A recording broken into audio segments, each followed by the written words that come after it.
Mga bro, mukhang matindi ang magiging Balikatan 2025. Hindi lang basta-basta training ito, kundi isang pagpapakita ng tapang at lakas ng AFP gamit ang matitinik na Israeli-made weapon systems.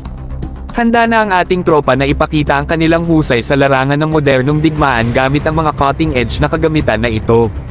Unahin na natin ang ASCOD-2 Sabra medium tanks, ito ang bagong backbone ng ating armored force.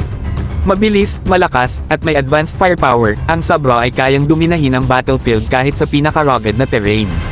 Sa Balikatan 2025, tiyak na masusubukan ang precision at agility ng mga tank na ito sa simulated combat scenarios.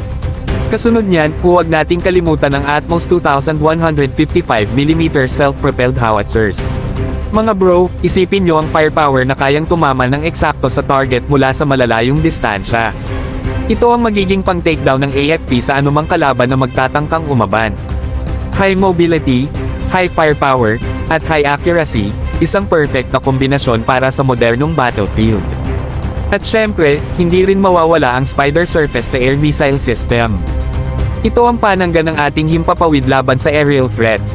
Kumbaga, kapag may pumasok na hindi imbitadong eroplano o drone sa ating teritoryo, isang pindot lang, tapos ang laban. Para naman sa dagat, handa ng Rumetrat ang ating Shoaldag Mk5 missile boats. Mabilis, matalim, at may matinding firepower, itong mga patrol boats na ito ang magiging game changer sa maritime operations.